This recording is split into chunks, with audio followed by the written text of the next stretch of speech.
so you don't get girls. Fear not, I'm here to help. Using the power of science and psychology, I'm gonna make you the reincarnated male version of Regina freaking George. Let's begin. Lesson 1.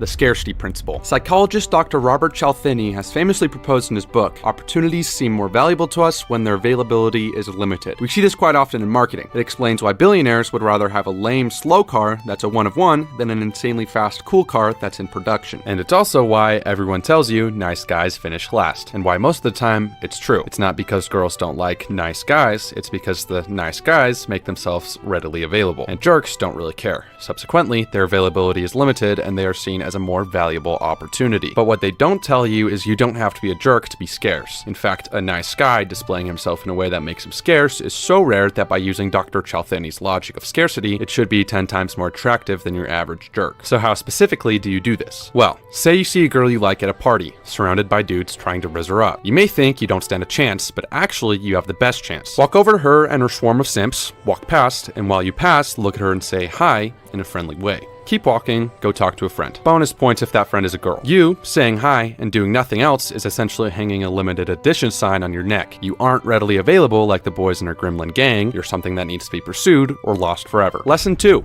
The gain-loss theory. Building on the scarcity principle, the gain-loss theory of attraction explains more in detail why nice guys might seemingly finish last. A clever study tested this theory by having volunteer college students engage in a series of one-on-one meetings. After the meeting, the volunteer would accidentally overhear the experimenter describe them in one of 4 ways. All positive, all negative, initially negative but becoming positive, or initially positive but becoming negative. When asked later how much they liked the experimenter, volunteers would expectedly like the experimenter when the evaluation was completely positive, but surprisingly they liked the experimenter even more when the evaluation was initially negative but became positive. The findings support the idea that winning people over who had an initial bad impression is way more rewarding to us than someone who liked us all along. But you need to be careful if you're trying to use this on a girl, because trying to demonstrate that someone has left a bad impression can kind of be hard without being a jerk. A good way to do this subtly is through tone and body language. Also, you need to ensure that once you have decided they've won you over, you convey that clearly. If it's not clear to the girl you've been won over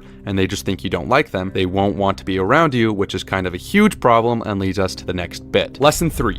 Proximity. In lesson 1, I told you need to be scarce, but it's important to understand that you need to be scarce in terms of attention, not proximity. In a study on friendship formation, researchers asked nearly 300 MIT dormitory residents to list their closest friends. The researchers then looked at where the listed friends lived in the dorms. When someone lived one dorm away, there was a 41% likelihood they were listed as a close friend. As the numbers of doors increased, the likelihood decreased, so those living 4 doors away only had a 10% likelihood of being listed as a close friend. You need to be physically near the girl you like, but good proximity isn't just mutual geographical location, it's also frequency. For example, you have a better chance with a girl you see 10 minutes every day than you do with a girl that you see for 1 hour every week. If you don't have good proximity, you stand no chance. So in such a case, you need to create good proximity artificially. But you need to be subtle about this. Change your route to class to pass her, join a club she's in, do what you need to do. But please don't be creepy. There is a fine line in trying to create proximity and stalking. Do not cross that line. Say you do have good proximity and you've made yourself seem won over. How do you retain her positive feelings towards you? Lesson 4.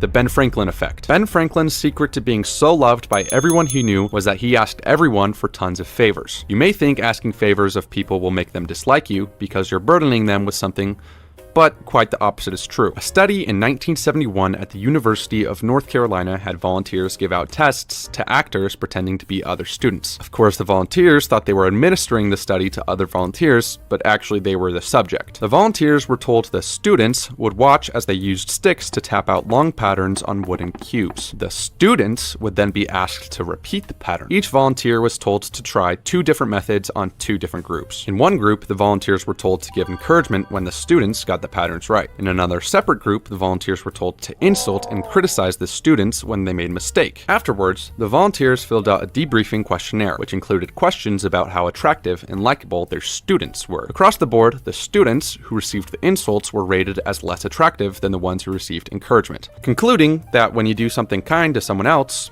you like them more. So you need to give the girl you like opportunity to be kind to you. A great way to do this is to ask for little favors. Ask for the time. Drop your pencil in her direction and let her get it for you. Ask if she'll help you with something you're working on. Stupid little stuff like this actually works and makes you more attractive as a human. But nothing I've said so far in this video matters at all if you disregard this next, possibly most important truth. Lesson 5.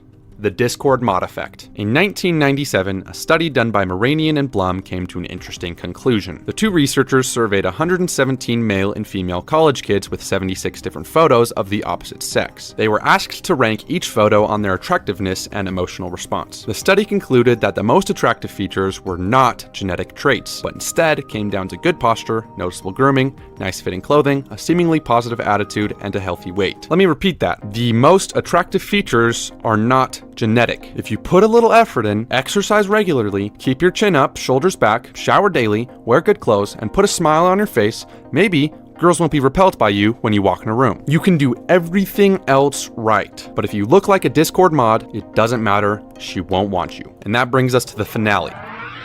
Lesson 6.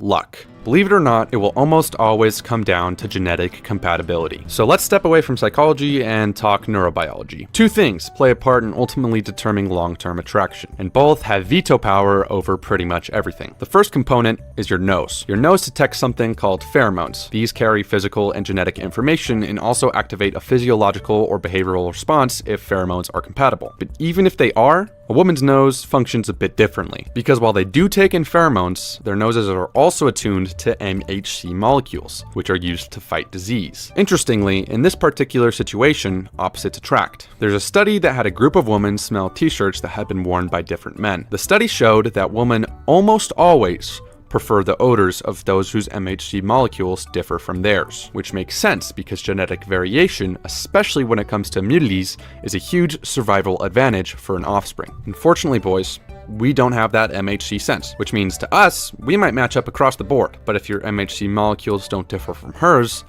it might be hard for her to be romantically attracted to you. The second and possibly most important component to attraction, the first kiss. First kiss is a huge complex exchange of tactile and chemical cues happening through the smell of your breath and the taste of your mouth. This moment is so critical that the majority of women have reported losing their attraction to someone after a bad first kiss. But if things do go well, the nervous system pumps out norepinephrine, activating the fight or flight system. The heart beats fast, the pupils dilate, and energy increases. In this case, fellas, you're in.